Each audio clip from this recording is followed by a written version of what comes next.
Welcome to Bite at a Time Books, where we read you your favorite classics one bite at a time. My name is Bree Carlile, and I love to read and wanted to share my passion with listeners like you. If you want to know what's coming next and get updates from me, Bree, sign up for our newsletter at biteatatimebooks.com. Be sure to follow the show on your favorite podcast platform so you get all the new episodes. Or you can follow the show on YouTube, where we have playlists for all the stories. We're part of the Bite at a Time Books Productions Network. If you'd also like to hear what inspired your favorite classic author to write their novels, and what was going on in the world at the time, check out the Bite at a Time Books Behind the Story podcast, Tuesdays, wherever you listen to podcasts. Today we'll be continuing The Scarlet Letter by Nathaniel Hawthorne. Chapter 15, Hester and Pearl. So Roger Chillingworth, a deformed old figure, with a face that haunted men's memories longer than they liked, took leave of Hester Prynne, and went stooping away along the earth. He gathered here and there an herb, or grubbed up a root, and put it into the basket on his arm. His gray beard almost touched the ground as he crept onward. Hester gazed after him a little while, looking with a half-fantastic curiosity to see whether the tender grass of early spring would not be blighted beneath him and show the wavering track of his footsteps, sere and brown, across its cheerful verdure. She wondered what sort of herbs they were, which the old man was so sedulous to gather. Would not the earth, quickened to an evil purpose by the sympathy of his eye, greet him with poisonous shrubs of species hitherto unknown that would start up under his fingers? Or might it suffice him that every wholesome growth should be converted into something deleterious and malignant at his touch? Did the sun, which shone so brightly everywhere else, really fall upon him? Or was it there, as it rather seemed, a circle of ominous shadow moving along with his deformity, whichever way he turned himself? And whither was he now going? Would he not suddenly sink into the earth, leaving a barren and blasted spot, where in due course of time would be seen deadly nightshade, dogwood, henbane, and whatever else of vegetable wickedness the climate could produce, all flourishing with hideous luxuriance? Or would he spread bat's wings and flee away, looking so much the uglier the higher he rose towards heaven? "Be it sin or no," said Hester Prynne bitterly, as she still gazed after him, "I hate the man." She upbraided herself for the sentiment, but could not overcome or lessen it. Attempting to do so, she thought of those long past days in a distant land, when he used to emerge at eventide from the seclusion of his study, and sit down in the firelight of their home, and in the light of her nuptial smile. He needed to bask himself in that smile, he said, in order that the chill of so many lonely hours among his books might be taken off the scholar's heart. Such scenes had once appeared not otherwise than happy, but now, as viewed through the dismal medium of her subsequent life, they classed themselves among her ugliest remembrances. She marveled how such scenes could have been. She marveled how she could ever have been wrought upon to marry him. She deemed it her crime most to be repented of, that she had ever endured and reciprocated the lukewarm grasp of his hand, and had suffered the smile of her lips and eyes to mingle and melt into his own. And it seemed a fouler offense committed by Roger Chillingworth than any which had since been done him, that in the time when her heart knew no better, he had persuaded her to fancy herself happy by his side. "Yes, I hate him," repeated Hester, more bitterly than before. "He betrayed me. He has done me worse wrong than I did him." Let men tremble to win the hand of a woman, unless they win along with it the utmost passion of her heart. Else it may be their miserable fortune, as it was Roger Chillingworth's, when some mightier touch than their own may have awakened all her sensibilities, to be reproached even for the calm content, the marble image of happiness, which they will have imposed upon her as the warm reality. But Hester ought long ago to have done with this injustice. What did it betoken? Had 7 long years, under the torture of the Scarlet Letter, inflicted so much of misery and wrought out no repentance? The emotions of that brief space, while she stood gazing after the crooked figure of old Roger Chillingworth, threw a dark light on Hester's state of mind, revealing much that she might not otherwise have acknowledged to herself. He being gone, she summoned back her child. "Pearl! Little Pearl, where are you?" Pearl, whose activity of spirit never flagged, had been at no loss for amusement while her mother talked with the old gatherer of herbs. At first, as already told, she had flirted fancifully with her own image in a pool of water, beckoning the phantom forth, and, as it declined to venture, seeking a passage for herself into its sphere of impalpable earth and unattainable sky. Soon finding, however, that either she or the image was unreal, she turned elsewhere for better pastime. She made little boats out of birch bark, and freighted them with snail shells, and sent out more ventures on the mighty deep than any merchant in New England. But the larger part of them foundered near the shore. She seized a live horseshoe by the tail, and made prize of several 5 fingers, and laid out a jellyfish to melt in the warm sun. Then she took up the white foam that streaked the line of the advancing tide, and threw it upon the breeze, scampering after it with winged footsteps to catch the great snowflakes ere they fell. Perceiving a flock of beach birds that fed and fluttered along the shore, the naughty child picked up her apron full of pebbles, and creeping from rock to rock after these small seafowl, displayed remarkable dexterity in pelting them. One little gray bird, with a white breast, Pearl was almost sure had been hit by a pebble, and fluttered away with a broken wing. But then the elf child sighed and gave up her sport, because it grieved her to have done harm to a little being that was as wild as a sea breeze, or as wild as Pearl herself. Her final employment was to gather seaweed of various kinds and make herself a scarf or mantle and a headdress, and thus assume the aspect of a little mermaid.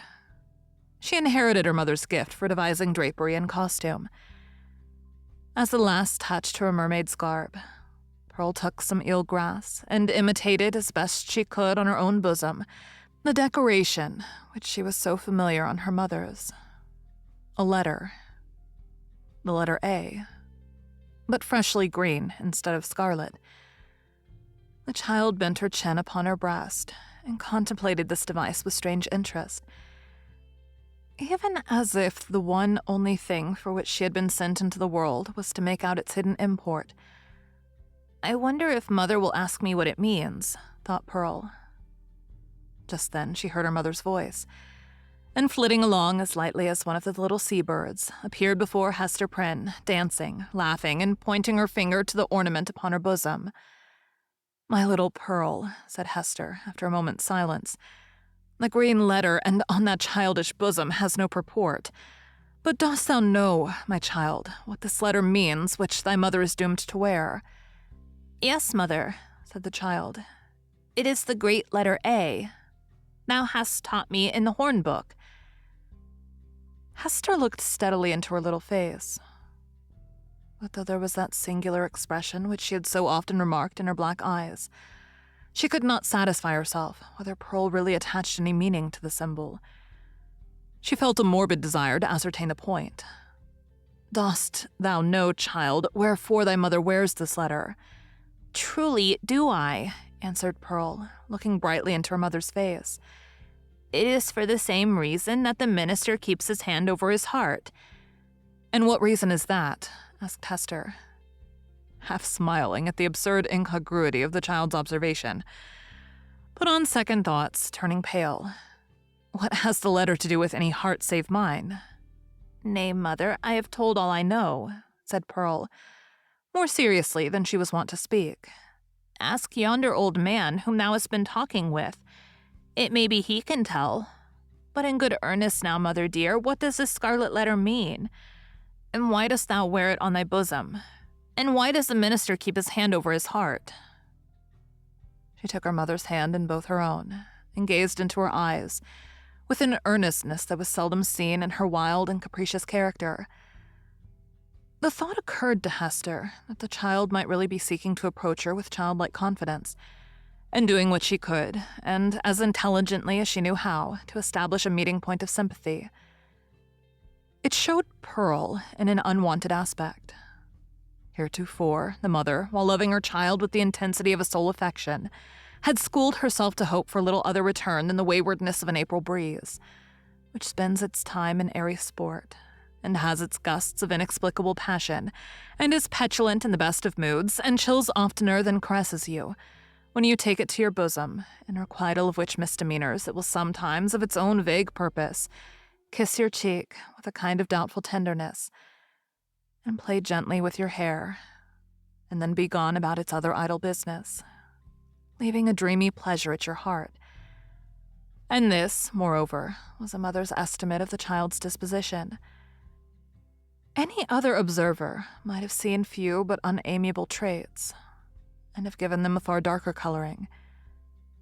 But now, the idea came strongly into Hester's mind that Pearl, with her remarkable precocity and acuteness, might already have approached the age when she could be made a friend, and entrusted with as much of her mother's sorrows as could be imparted, without irreverence either to the parent or the child. In the little chaos of Pearl's character, there might be seen emerging, and could have been from the very first, the steadfast principles of an unflinching courage, an uncontrollable will, a sturdy pride which might be disciplined into self-respect, and a bitter scorn of many things, which, when examined, might be found to have the taint of a falsehood in them. She possessed affections, too, though hitherto acrid and disagreeable, as are the richest flavors of unripe fruit. With all these sterling attributes, thought Hester, the evil which she inherited from her mother must be great indeed, if a noble woman do not grow out of this elfish child. Pearl's inevitable tendency to hover about the enigma of the Scarlet Letter seemed an innate quality of her being. From the earliest epoch of her conscious life, she had entered upon this as her appointed mission. Hester had often fancied that Providence had a design of justice and retribution in endowing the child with this marked propensity. But never, until now, had she bethought herself to ask whether, linked with that design, there might not likewise be a purpose of mercy and beneficence. If little Pearl were entertained with faith and trust, as a spirit messenger no less than an earthly child, might it not be her errand to soothe away the sorrow that lay cold in her mother's heart, and converted it into a tomb, and to help her to overcome the passion, once so wild and even yet neither dead nor asleep, but only imposed within the same tomb-like heart? Such were some of the thoughts that now stirred in Hester's mind, with as much vivacity of impression as if they had actually been whispered into her ear. And there was little Pearl, all this while, holding her mother's hand in both her own, and turning her face upward while she put these searching questions, once and again, and still a third time. "What does the letter mean, mother? And why dost thou wear it? And why does the minister keep his hand over his heart?" "What shall I say?" thought Hester to herself. "No, if this be the price of the child's sympathy, I cannot pay it."